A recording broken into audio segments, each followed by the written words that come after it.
In other news, creditors at a Gupta-linked Optimum mine have been denied access to the site for an inspection. The mine was placed under business rescue 2 years ago. Creditors, however, not convinced the process is transparent.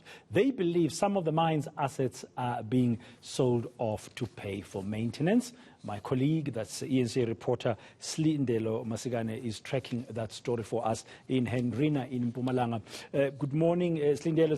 The situation doesn't seem to be great. I mean, with the creditors now asking for transparency about this business rescue process at that mine. Certainly, Bradan, it does seem as though the business rescue plan for this Optimum mine that has been under business rescue for plus 2 years now doesn't seem to be going the way creditors as well as workers here at the mine thought it would be going ahead. So today what was supposed to be happening, Bradan, was a site inspection, essentially. What we are seeing here is a group of creditors as well as mine employees who wanted to actually go into the mine and have a look to see as to what has actually been done over the past 2 years. As you can see, everybody is trying to maintain social distancing. Everybody has their masks on. Our temperatures were actually taken when we arrived here. And if you look towards the distance over there, you can see the Eskom power plant, which is actually supposed to be supplied with coal from Optimum mine, but this actually is not happening. But to just give us more clarity on this, I am joined by the chair of the Creditors Committee. Thank you, Mr. Fisser. Good morning. Exactly what was the site inspection going to achieve, and why have you been denied access?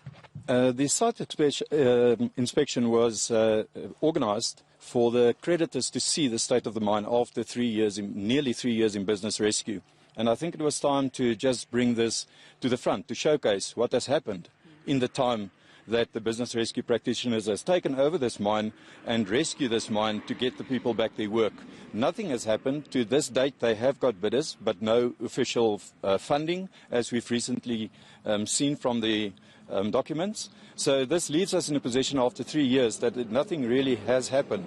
And we are back to square one with people without jobs, without any income, sitting at home in an economy where they really cannot afford that. And with a power station right next to a mine, also, I don't think it's to the benefit of the Eskom as well, having this situation. Now, I can see we've got armed response here, Bradan, as well as the police who came to actually see if social distancing protocols were being maintained. Just take us through some of the maintenance issues and what we're seeing with regards to the mine actually not being operational right now. Just take us through that. What happened behind us is a belt that burned down about a year ago. Also, the BRPs are supposed to have funds for care and maintenance, and they have acquired external contractors to mine mini pits to supply money or to provide money for care and maintenance. But as you can see, this is not care and maintenance happening at the moment, and we cannot see where the money goes to for care and maintenance actually on the mine itself. And we cannot see any progress as yet of any care and maintenance that has taken place. As you can see, the belt is still down, nothing is happening, and the mine is deteriorating by the day. What would you like to see happening moving forward, and what are your options? Will you be going to court perhaps? That is definitely an option, and going forward we would need to take drastic steps. The BRPs are not going to move this forward in any way soon, according to myself and the committee. As you can see, taking 3 years, nearly 3 years, and leave a state like this, that is not progress. And we do look at stricter measures, maybe going to join liquidation applications. That would really be having great implications in the bigger scene of things. Just tell us about the impact on yourselves, creditors, employees, in terms of this process taking so long. It's a draining process. As you can see behind me, these people are in distress. They haven't had an income for more than 2 years.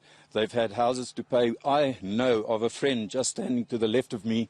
One of his employees committed suicide because he couldn't commit to his house plans, his family. So it's really a very urgent situation, or a drastic, desperate situation that we're in at the moment. Now, the mine was already in a mess under its previous owners, which were the Guptas. Have the business rescue practitioners done any good? I think it's gone from bad to worse. The mine was in a working condition when it was taken over by the business practitioners. Today it is standing. They've got no power. Even the electricity in their offices are being cut.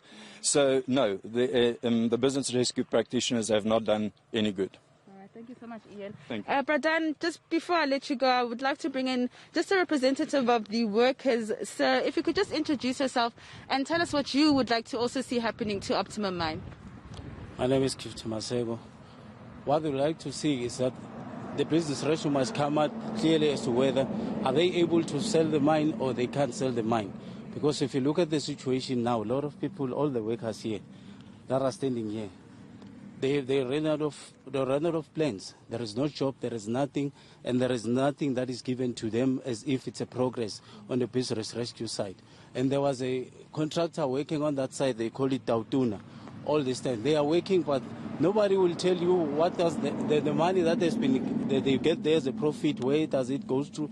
If you look at the mine now, everything is demolished, the structures is demolished. There's a lot of things that is happening that is not right. They talk about maintaining the mine. What is it? Where do they maintain the mine? Because you can see there's no electricity, there is nothing.